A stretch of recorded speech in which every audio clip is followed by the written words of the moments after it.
The beginning was when Christian was 6 or 7 years old, when we saw this Norwegian movie. And Christian said to me when we left the cinema, "Father, when I grow up, that's the kind of car I want to build." And I said, well, we will see about that. And that's how it all started. After his exam, he said to me, "Father, I think it's time now for me, really.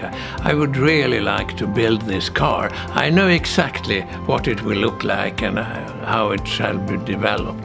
And I said, "Christian, I don't think this is really a good idea." And then he said, "Father, however, I have done a business plan, and I put it on your desk.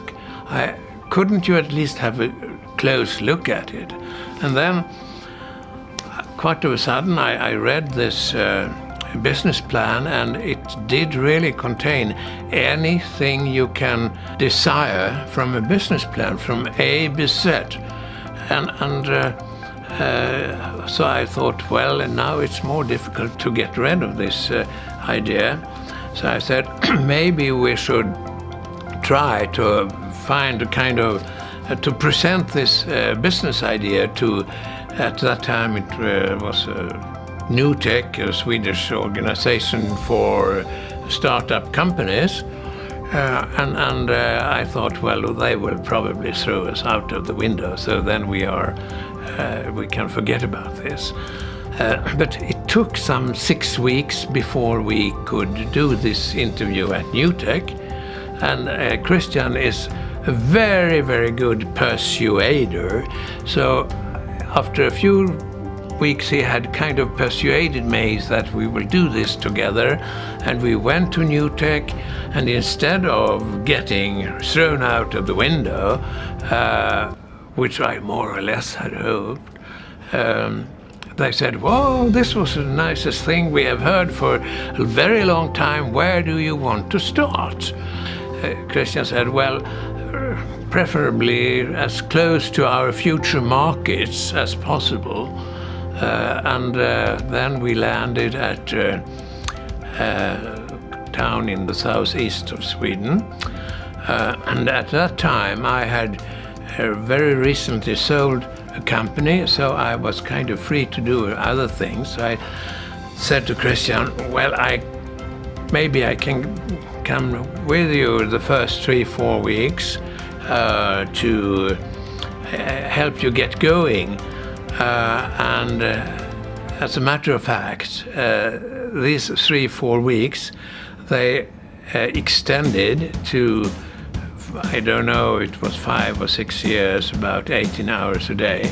And Christian was building the car, building the prototype, and in 1996, in July, Christian presented the first prototype. And from that moment on, it has been a kind of journey that has ended up where we are today. Okay, everybody. Very welcome to the press conference of Koenigsegg Automotive. It's such a great pleasure to see so many friends and family here today. And we're also very excited that we've been able to keep this a secret from all of you. And we will do the proper unveiling, and you will see this beauty in just a few minutes. And Christian will do his normal tour of the car and describe every technical detail for all of you. But this year is also a special year for us. We are celebrating our 25th anniversary as a company, and it's been quite a journey. And actually, it's a very emotional day for us, because we also have someone here with us that has been so important to the Koenigsegg company, and that is actually Christian's father, JESKO. JESKO, would you mind coming up here with me? And Britta also, could you come? Christian's mother as well.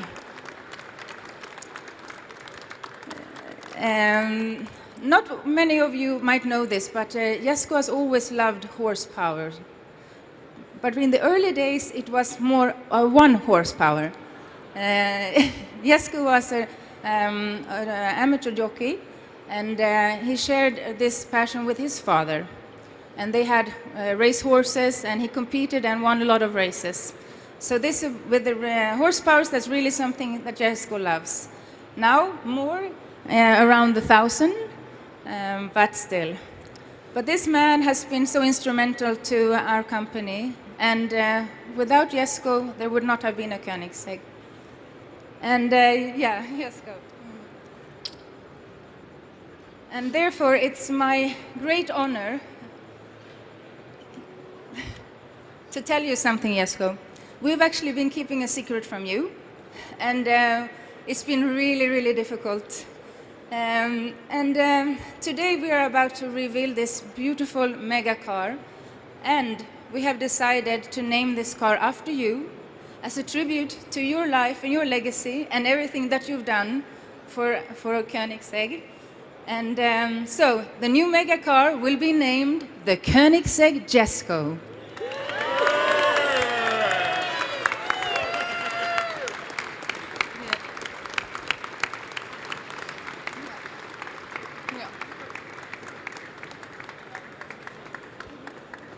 So everybody, we will start the presentation now. We will dim the lights, and finally you will get to see this beautiful mega car, the Koenigsegg JESKO.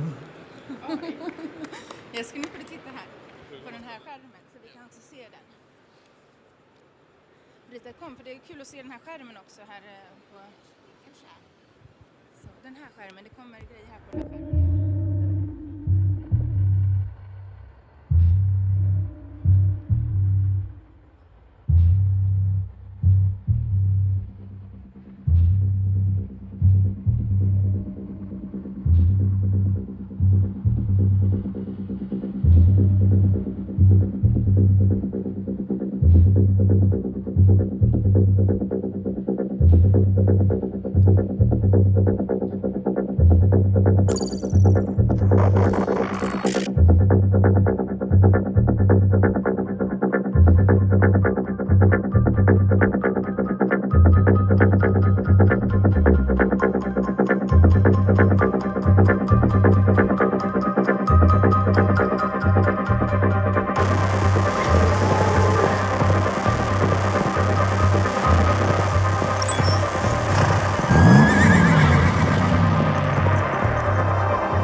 So this is the new Koenigsegg JESKO. This is very, very emotional for me.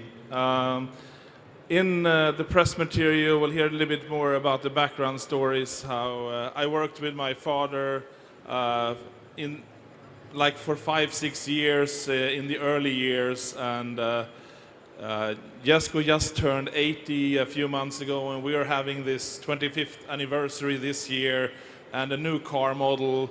And I couldn't think of any better way than honoring my great father for all his help and just for being a great guy.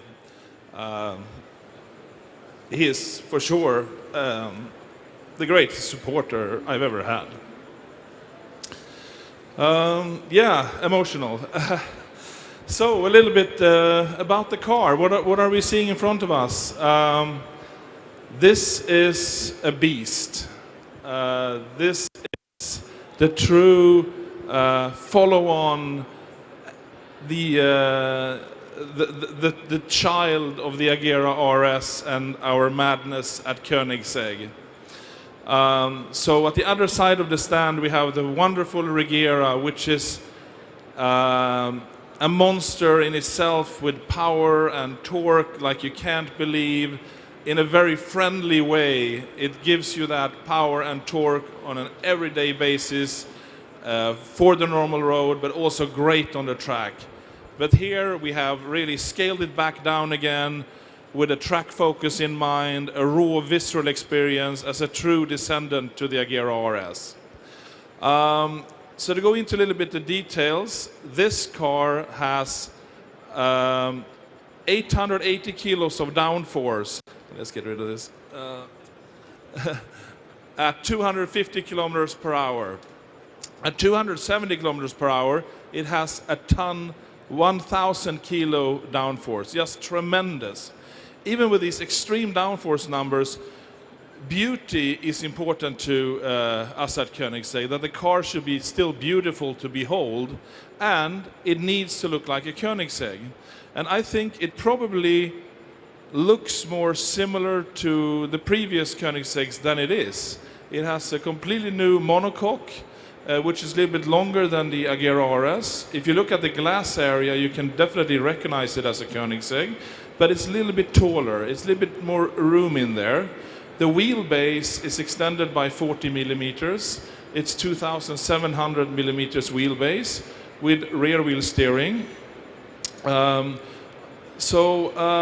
we have a new size of wheels, 20-inch in the front, 21-inch in the rear, with our lightest ever carbon fiber wheels, even though they are our biggest. The front wheels weigh 5.9 kilos, the rear ones 7.4. We have this massive active rear wing. It goes up for braking and goes down for high speed. It is the evolution of the one-to-one and the Agera RS concept, but I do believe it's probably the biggest wing on any production car ever. If that's anything to brag about or not, I don't know, but for sure it helps with downforce. And I don't know, does someone have the remote for the car to open up show mode so we can have a look underneath? Any Koenigsegg guy or girl with a remote? Otherwise I will go and do it myself, but... Oh, Dennis is coming? Yeah, do show mode, Dennis. Or I will do it. Okay, thank you. There we go. So it retains the cool aspect of the Regera, that everything opens up in a robotic way with a very lightweight system. So this car is really track focused for being a Koenigsegg. So like on the one-to-one, we sacrificed the possibility to store the roof in the front for aerodynamics. You can still unscrew the roof. It's screwed in as a structural member for maximum stiffness, but you can unscrew it and leave it at home and drive fast back home if it's raining. That's kind of the solution for this car. There will be a sister car to this, which has less focus on downforce and more focus on top speed. Smaller splitter, smaller wings. There you can actually fit the roof in the front. And that goes under the working name, the JESKO 300. The 300 comes from the notion that potentially it could be fast enough to break the 300 miles per hour barrier. This car is very, very lightweight. It weighs 1,400 kilos curb weight or just over, and dry weight is around 1,200 kilos. So for being a fully homologated car for the world market with all smart airbags and all emission control and catalytic converters, everything, it's extremely, extremely light. And we do believe it will be the fastest around big famous racetracks around the world among the fully homologated cars for worldwide use. If you look closely here at the suspension in the rear, and you can see a little bit in the front, we have upgraded our triplex suspension system to also have a helper spring, an hydraulic element, an active suspension unit. Because when this car hunkers down into track mode, the downforce almost doubles, and we still want it to be comfortable and good in normal ride height. So we need a suspension system that allows for a change in spring ratio and dampening by a factor of 2.5. If you also look closely in the rear, you will see we have rear wheel steering, and as we have a little bit longer wheelbase, that means it's still very good to drive around town with a short turning circle, and for extreme top speed, it's even better. If you look closely in the interior, we have now kind of an even more intelligent steering wheel with haptic touchpads, which can be configured over the air for future upgrades, and a small screen next to the steering wheel that moves with the steering wheel and where the graphics always stays leveled, even on the side. So you're never blocking out your instrument while turning, and it's always staying leveled, so it's easy to read. And then we have a homage to maybe Switzerland and its watch industry for analog watches, if you like. It's a completely analog G-force meter sitting on top proud on the dashboard. It's just powered by G-force. It's very fluid ball bearings on rings with weight on them, and when you drive sideways, one of the weights swings sideways, so you get a readout, and when you accelerate or brake, you have a rotating discs in the other direction with a weight.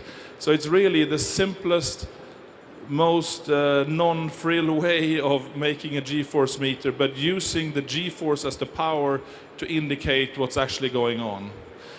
We have a completely new transmission for the car that we developed in-house. It's a 9-speed, 7-wet clutch transmission with an electronic differential. So with the Regera, we took the decision to go hybrid and direct drive. With the hybrid system, we could completely remove the need for shifting. Here we go the different direction. All the gears we saved in the Regera and that we shelved, we put in this car, jokes aside. But with the 9-speed gearbox, we can really utilize the perfect power band in the engine and make this the rawest visceral car. Of course, it doesn't have the same extreme low-end grunt like the Regera, but being a track car, it's okay that the power is a little bit higher up in the register. And what a register it is. Here we have gone to a flat plane crank, the world's lightest V8 crank as we're aware of, for a production car weighing 12 kilos. And there's hardly any flywheel on the engine, so it revs almost like a Formula 1 engine in neutral.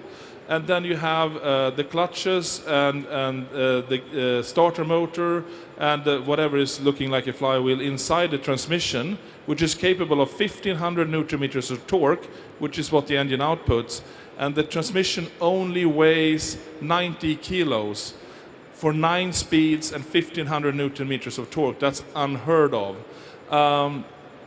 Not only is it light and strong and has many gears, with this multi-clutch solution where we are compounding the gears, we have fewer gears than a normal gearbox due to a kind of a compounding effect of gears.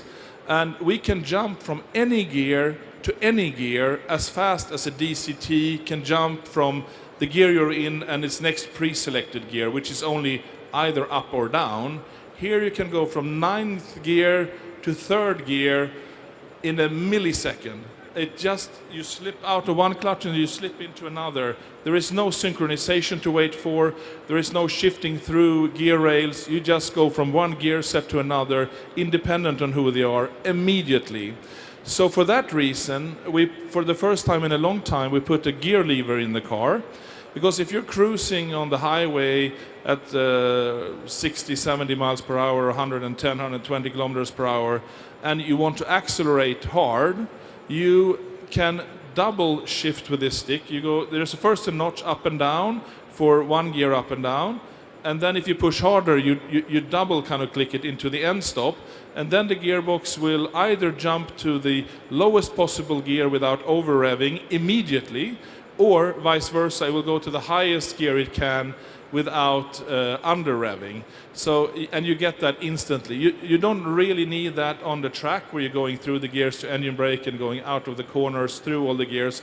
But it's a very nice feature when you want instant power from a lazy kind of drive to a spirited drive. You just jump from 9th to 2nd or 9th to 4th or 8th, whatever gear you're in, immediately. So that's really a novel solution. I didn't speak about the power of the engine, I think. So we have a new turbo system, which with big turbos to get more power out. The downside of big turbos is that they spool up later and they have more inertia, making them more laggy before they get powerful at higher RPM and give power. So we have developed a pressurized air system where we have a 20-liter carbon fiber air tank on board with 20 liter and 20 bar. And there's a small electric compressor making sure that that pressure is kept up there. And then we have a few strategic nozzles spread out through the turbo system to make sure that we can overcome the inertia of the turbine blades and the compressor blades by shooting bursts of air onto them, and also sealing off the blades at lower engine RPMs where normally a big impeller or a big compressor cannot pump because they're too big. So with a shot of pressurized air, we seal them off so they can start pumping at lower airflows, basically pushing the surge diagram, surge limit in the turbine compressor diagram to the left in the chart. So it acts like a really small turbo at low RPM and spools up like a really small turbo at low RPM, but then becomes a big turbo at high RPM. And this system is very, very lightweight. It's a few nozzles, a few hoses, and a carbon fiber tank and a small compressor. It turned out to be much lighter than a quad turbo system or a triple turbo system or something like that. So with this solution, we have 1280 horsepower on regular 95 octane pump gas, which is 91 octane in the US or the equivalent thereof. And you can also run this car on E85. It has a flex fuel sensor. So on E85, you get 1600 horsepower from a 5-liter engine, which is unheard of in a production car with full emission regulation and catalytic converters and so on. And talking about emission regulations, as I said, this car is homologated for the world market with the most stringent crash testing, smart airbags, and also the most stringent emission testing. So what we have done, we have created a completely set of new cylinder heads with turbulent inducing flaps for startup and low flows at idle and so on to get better combustion. We have a secondary air system to heat up the catalytic converters that is powered by the boost up system with the carbon fiber air tanks. We're using that for both systems, which saves weight and space. And then we have also electrically heated cats. So this car is designed to comply with worldwide emission regulations up to 2026. And given the extreme nature of the car and the extreme performance, that also I would say is completely unheard of. We're making 125 of these cars. It's free for the buyers to choose if they want the more track focused or the less downforce, less drag, higher top speed version. That's part of the specification when you create your spec on the car. So 125 of these, and we have already, before showing this car live to anyone, we already have down payments for 83 cars, or maybe a little bit higher than that now.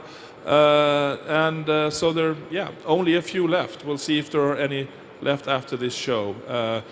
If there is, we still have, some job left to do, which is fine. But I think, that is probably all I can think of to say about the... Sorry? Oh yeah, one more thing. Thank you for reminding me. I will just let it close. So we actually reinvented the very unusual Koenigsegg door hinge. So it has always been very practical in the sense that the door swings out and clears the entrance freely, so you can get in and out as easy as possible, given it that it's an extreme sports car. But you always have to watch out for high curbs and park a little bit away. And incredibly enough, it has very seldom been that anyone has hit a curb, probably because everyone is very aware of it.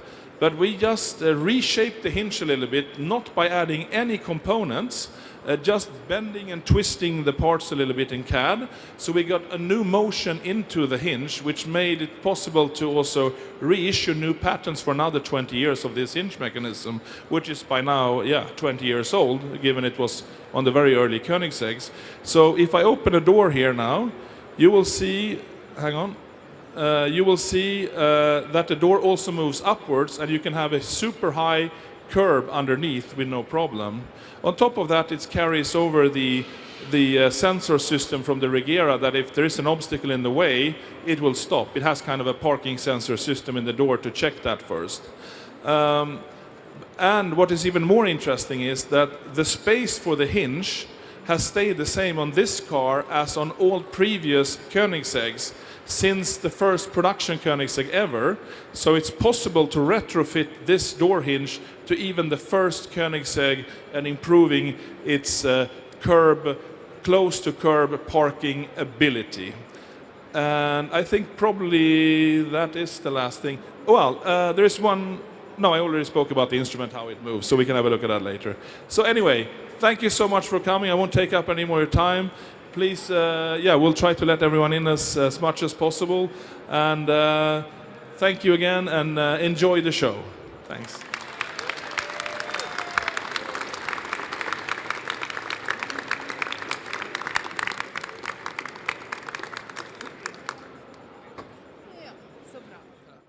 So we've just unveiled the Koenigsegg JESKO at the Geneva Motor Show. It's the replacement of the Agera RS, which was an incredible car for us in many aspects. I mean, the performance was unbelievable, and it also managed to take the record for the world's fastest production car ever in history, and also the record for the fastest car driven on a public road. It was really something to live up to, and the JESKO is incredible. We're talking up to 1600 horsepower, 880 kilos of downforce, just over 1400 kilos curb weight. That's like 1200 kilos driving. 9-speed gearbox where you can shift from any gear to any gear as fast as the DCT can shift to its next gear. It's just gonna be an unbelievable car to drive.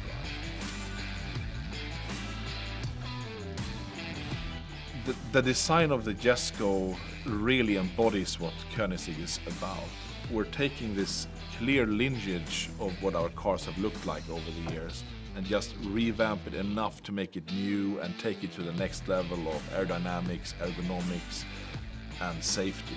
And I really have to give an homage to my design team, which is led by Joachim Nordvall. They have done a fantastic job, and it was a great pleasure working with them on this project.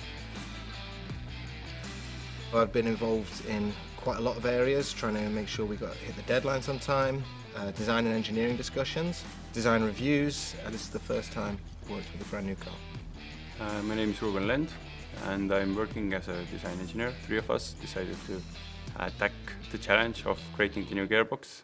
There's not a single high-performance car on the market today with a gearbox with design solutions as we have. It's very, very small, it's very fast. There's a lot of possibilities you can do with it, which other gearboxes on the market today don't allow you to do. My name is Dennis Klangenbo, and I'm the prototype manager. I led the production team that's been building the first prototype. The thing that we managed to do with limited resources, limited time, very few people. We need a lot of good ideas in short times. Getting all the parts and connecting the right people to the right tasks. We need to make it happen.